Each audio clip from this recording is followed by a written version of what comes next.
पलामू जिले के 251 बर्खास्त अनुसेवक अपने समायोजन की मांग को लेकर न्याय मार्च के तहत रांची की ओर बढ़ रहे हैं। बीते 5 दिनों से जारी इस पदयात्रा के दौरान बुधवार को अनुसेवक चान्हो पहुंचे, जहां उन्होंने मीडिया से अपनी पीड़ा साझा की। अनुसेवकों ने बताया कि विज्ञापन संख्या 01/2010 के तहत वर्ष 2017 में परीक्षा एवं काउंसलिंग की प्रक्रिया पूरी होने के बाद उनकी नियुक्ति हुई थी। इसके बाद वे लगातार 7 से 8 वर्षों तक सेवाएं देते रहे। हालांकि सुप्रीम कोर्ट के आदेश के आलोक में संबंधित विज्ञापन को निरस्त कर दिया गया और बिना पूर्व सूचना के उन्हें बर्खास्त कर दिया गया। इस फैसले से सभी अनुसेवकों की आर्थिक स्थिति गंभीर रूप से प्रभावित हुई है। अनुसेवकों का कहना है कि वर्षों तक सेवा देने के बावजूद अचानक बर्खास्त किए जाने से उनके सामने रोजी रोटी का संकट खड़ा हो गया है। उन्होंने बताया कि बर्खास्तगी के बाद 2 अनुसेवकों की मृत्यु भी हो चुकी है, जिससे उनके परिवारों पर दुखों का पहाड़ टूट पड़ा है।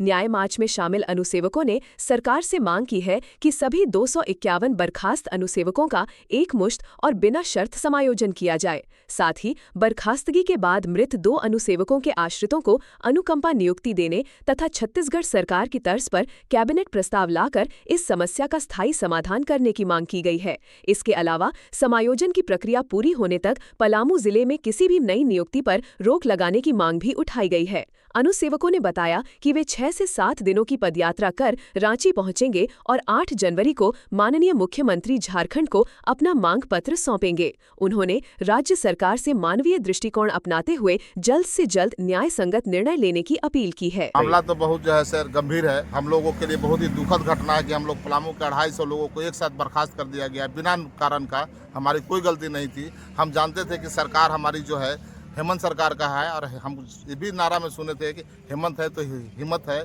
लेकिन वह नज़र नहीं आ रहा है। क्योंकि हम लोग आज 5 दिन से पैदल चलते जितना थक गए हैं कि मुंह से बोली नहीं निकल रहा है। हम लोग सरकार से समायोजन के लिए मांग करने जा रहे हैं कि हमको पुनः नौकरी पर बहाल करो।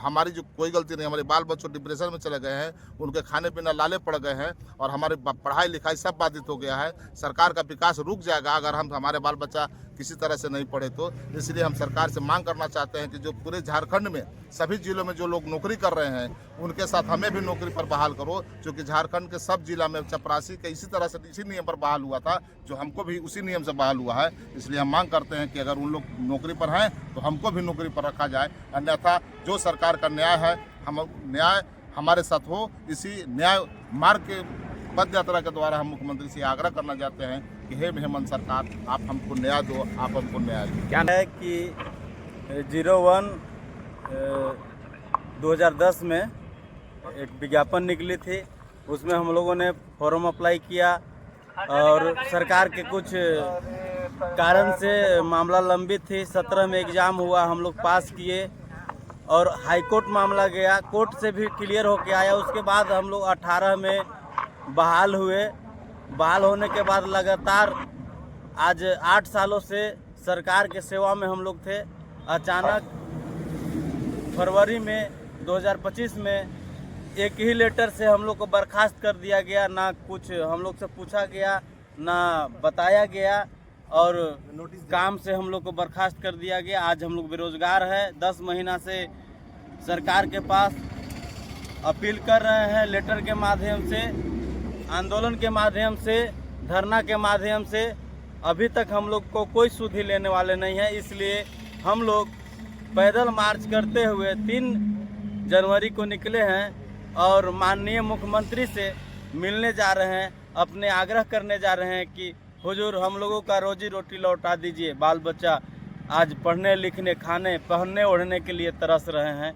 और साथ में मेरे साथ ऐसे भी भाई लोग हैं जो डेली बेजेस पे पिछले 20 सालों से काम करते आ रहे थे। उनको भी 2018 में इसी में समायोजित कर दिया गया और बहाल कर दिया गया। पिछला 20 साल का सेवा का भी ध्यान नहीं रखा गया और इधर 8 साल का सेवा जो हुआ उसका भी ध्यान नहीं रखा गया। एक ही झटके में सभी लोगों को बेरोजगार कर दिया गया, रोड पर आ गए। मेरा 2 साथी तत्काल में ही हार्ट अटैक से 2 साथी डेथ कर गए हैं और इसमें 5 ऐसे व्यक्ति हैं जो अनुकंपा बहाल हुए थे, उनको भी हटा दिया गया। उनकी क्या गलती थी? कब पहुँचिएगा रांची?